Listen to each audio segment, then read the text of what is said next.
I'm 88 years old, and I want to tell you something nobody tells you when you're young.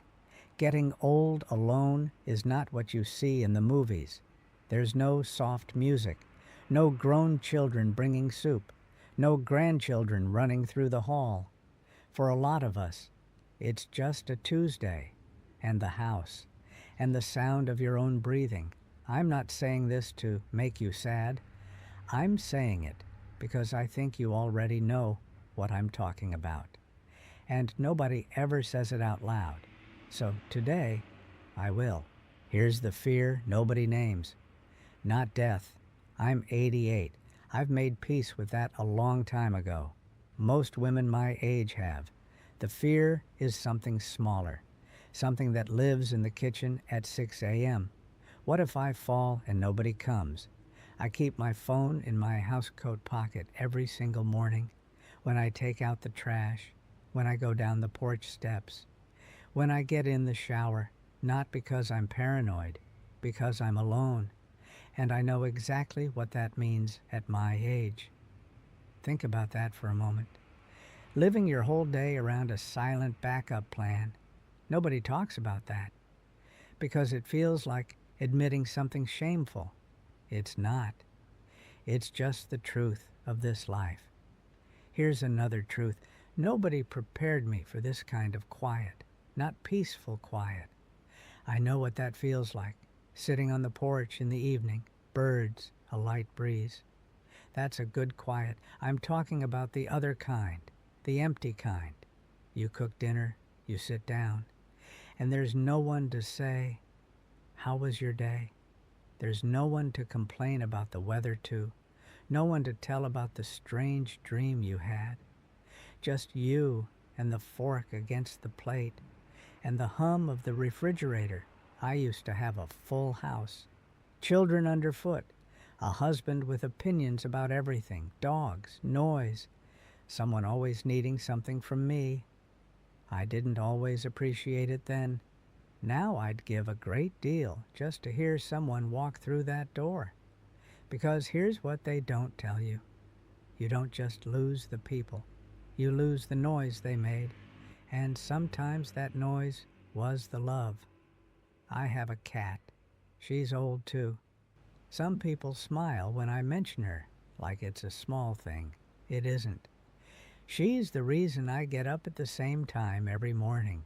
She sits in the window when I'm having a hard day, and somehow that helps.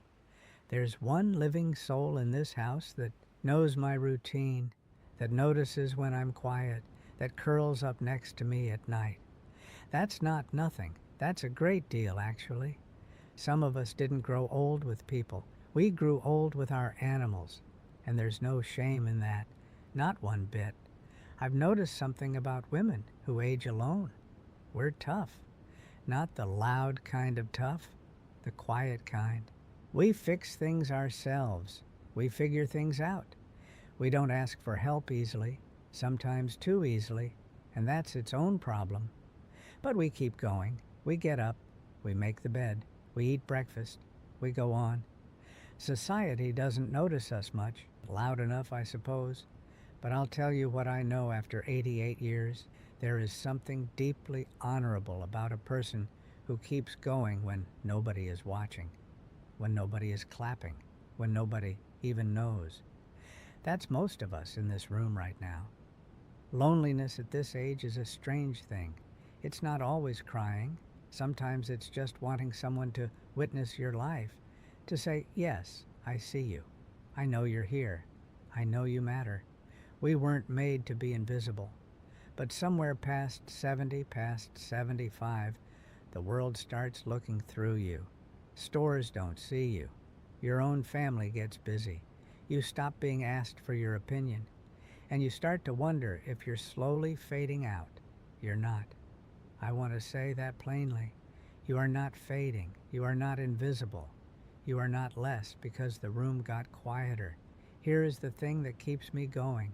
Family doesn't have to be blood. I learned that late, too late to tell my younger self, but not too late to tell you. The neighbor who brings me tomatoes from her garden. the woman I've never met in person who writes to me every week through this channel. The small kindnesses that show up when you stop expecting them from the people you thought would give them. Community finds you if you let it. Talk to your neighbors. Say hello first. Let someone help you. That's not weakness, that's wisdom. And check on the woman down the street who lives alone. She might be waiting for exactly that knock on the door. So here is what I want to leave you with today. If you are growing old alone, you are not forgotten. You are not a burden for feeling lonely. You are not weak for having hard days. There is dignity in surviving quietly. There is strength in making it through another week. There is something remarkable about a person who keeps their life going with their own two hands, without fanfare, without anyone noticing. I see it. I know it, because I am it. And so are millions of women watching this right now. We are walking the same road, maybe from different houses, different towns, different lives, but the same road. You're not alone in this. I'll be back tomorrow.